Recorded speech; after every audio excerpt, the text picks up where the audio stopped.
We're gonna look at each other a lot. Yeah, That's fine. I mean, you start. Okay. She's the top. Sure. So really we were just cooking together a lot at home. We were both vegan, and so we decided to like get super creative with each other and kind of like use our childhood nostalgic memories to come up with new just plant-based versions of the stuff we used to eat. Does that make sense? That's not usually what I say. Yeah, it is. Okay. I'm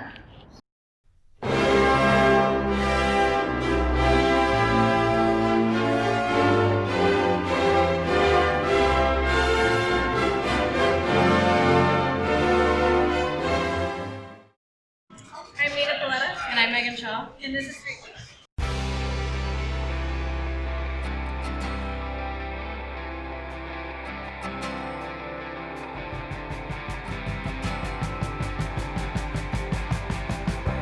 Baby, what's on your mind? Thinking about all the mistakes you made.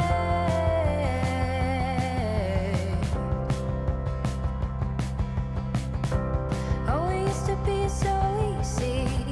We had all the time in the world. The name Street Beet really came just like from a silly trip with some friends. I don't have like too much of an explanation other than we were in this country and in the middle of this street there was this dirty carrot rolling around, and we made a joke about this dirty carrot for a while, and then when we got back from the trip we had just started doing pop-ups, and we were just kind of like seeing what fit, and street carrot didn't sound so good and street beet just clicked a little bit more, and I think it kind of like hinted that it was vegan street food. Yeah, just play on words.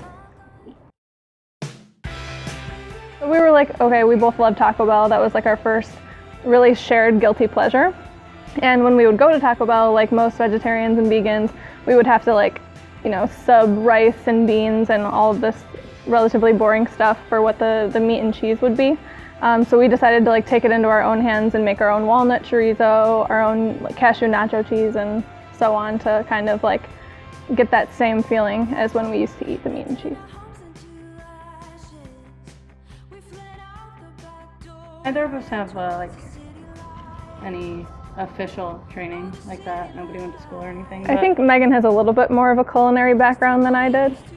I've worked in kitchens and managed kitchens before. I was only ever a bartender or a server, and then when I became a vegetarian, I guess like 7 or 8 years ago, I started to get a lot more creative in the kitchen because I was sick of eating like bland, boring food.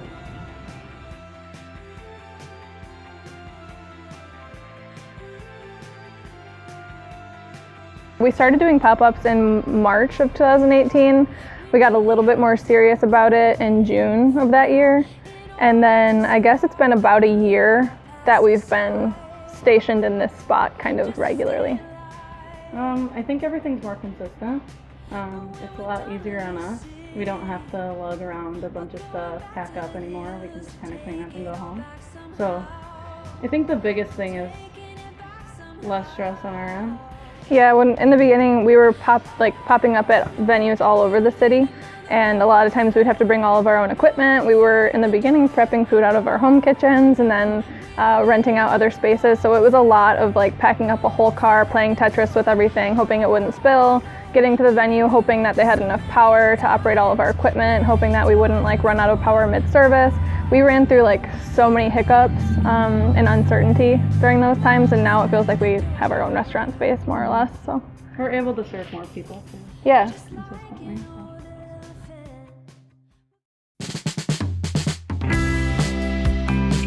I feel like we're always coming up with new creative ideas. It's just a matter of being able to execute them with the space that we have.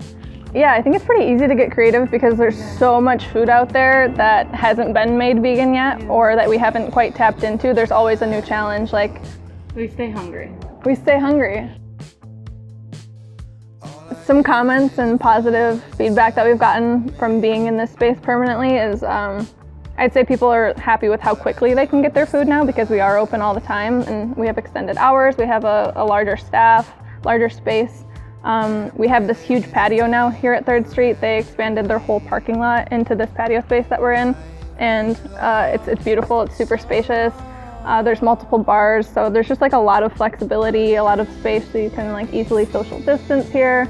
We're still doing curbside pickup, so I think people like how adaptable we've been here.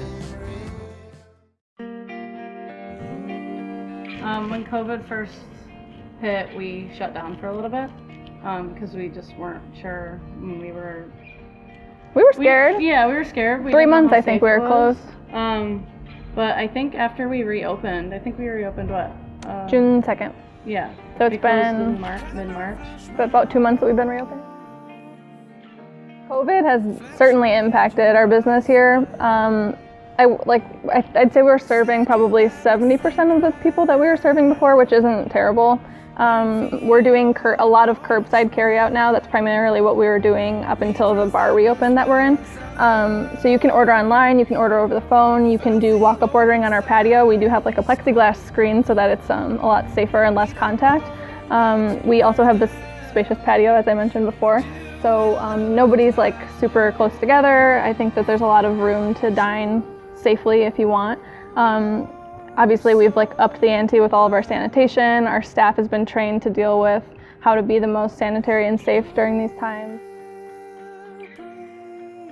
We definitely want our own actual permanent space because, I mean, this is essentially just 3rd Street's space and we rent the kitchen from them. So yeah, it's been really great here, but we're always looking to grow. We're always looking for the next big thing. We'd like to have our own space with our own bar and kind of just like the entire space to feel like Street Beet. And then eventually we want to have a drive-through and a real fast food restaurant. So the goal is like permanent restaurant bar of our own, then franchise. We want to have products in stores. We kind of like, there's no limit. We really want to keep going with it. It's really cool to be able to just do what you love and like provide something that so many other people can relate to and that they appreciate. I guess just like to be able to pay our bills doing something that we really love is really... Be able to be our own boss. She's really actually the boss, but... It's not true. It's pretty true. And I think also just to be able to provide jobs for people right now, especially in this time, is really empowering. Cultivating like a positive work environment where everyone enjoys being at is like, it's really special.